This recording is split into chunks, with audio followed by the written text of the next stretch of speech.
Because I have to tell you personally that sitting in that subcommittee Monday, how much it breaks my heart to hear the most heinous and stereotypes and slander leveled at transgender people.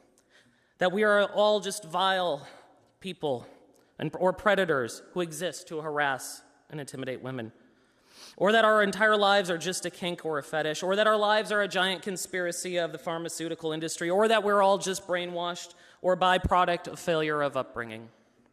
None of that is true. We are human beings. We are American citizens. We are Iowans.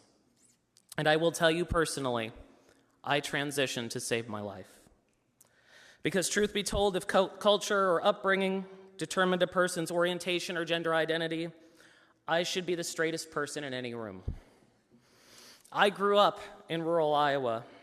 I was raised, baptized, and confirmed in the Missouri Synod Lutheran faith.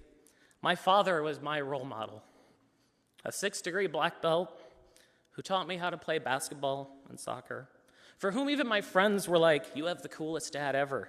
Like he hangs out with you and plays video games with you and stuff. My mother, whose boundless love was the rock for which our family weathered every storm, who taught me how to read, to swim, and how to play the pipe organ. I spent my summers with my grandparents in Kossuth County, fishing and helping out around the farm. It was the kind of upbringing that Pure Flix movies are made of. I went to a private Lutheran school until 8th grade, the kind that taught that men were men and women were women and America is God's chosen country. And yet, I knew inside that I was a girl from the age of 9. And I remember one Sunday school lesson.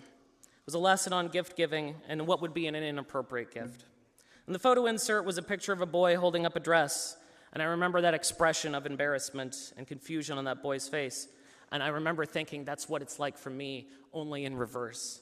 Having to wear these awful boy clothes and having to suffer of having a body that did not match who I knew myself to be. Not that I didn't try to ignore it. Not that I didn't try to hide it. Not that I didn't try to play the hand that life had dealt me. But every year that passed, the more I could not ignore it. I spiraled into depression and alcoholism. One of the few pre-transition photos that I still have is a picture of me and my son on his first swim. And the outside photo, it seems very much a happy moment and a great first milestone. But behind my smile was masking a great deal of pain. And that every day I woke up, I thought about ending it all by stepping in front of a train. I transitioned to save my life. I transitioned because I wanted to keep having those deep, meaningful conversations with my mother. I transitioned because I wanted to keep playing video games with my father. I transitioned because I wanted to keep going to concerts with my sister. And I transitioned because I wanted to be a parent to my son and to see him grow up.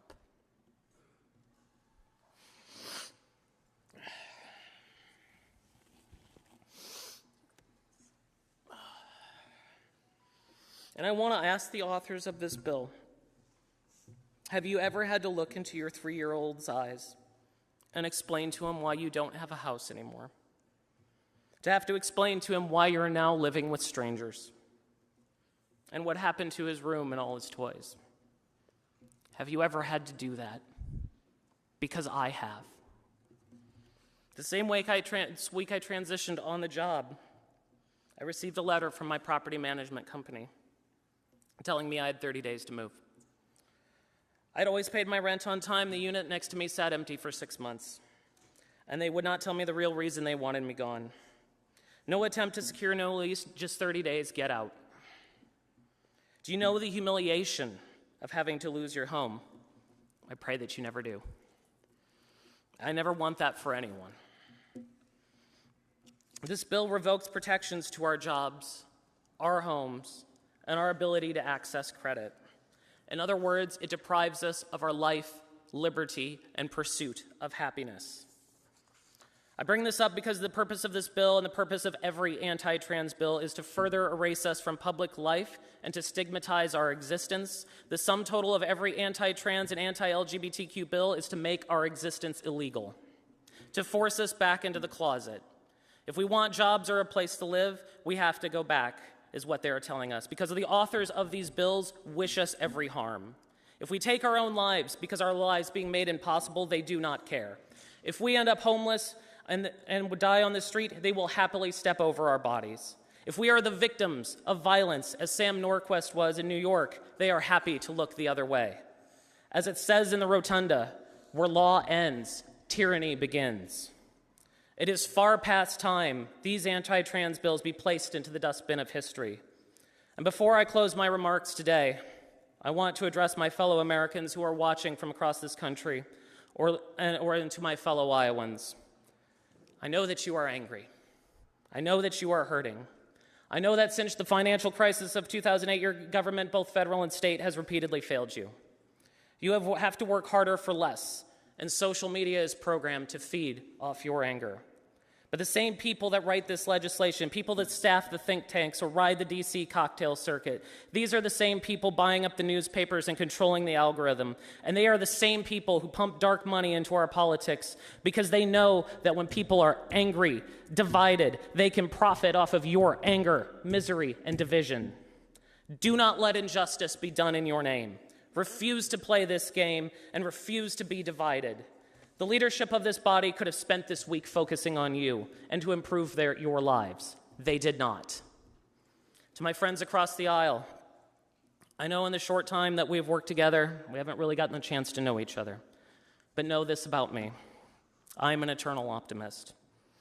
I do not believe the majority of you wanted to run this bill. I believe that you ran for your offices, as most elected officials do, because you take pride in your community and want to see us succeed. So do not let this bill be done in your names. Vote this bill down today, because this is not the end. Those think tanks will ask you again and again and again to remove rights and freedoms from your fellow Iowans until none remain.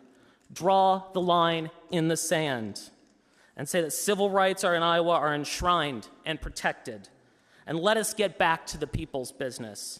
Let us work to make Iowa the place where people move to instead of flee from, and a place in Iowa where all of our dreams come true, a place where we live our highest values, our liberties we prize, and our rights we will maintain.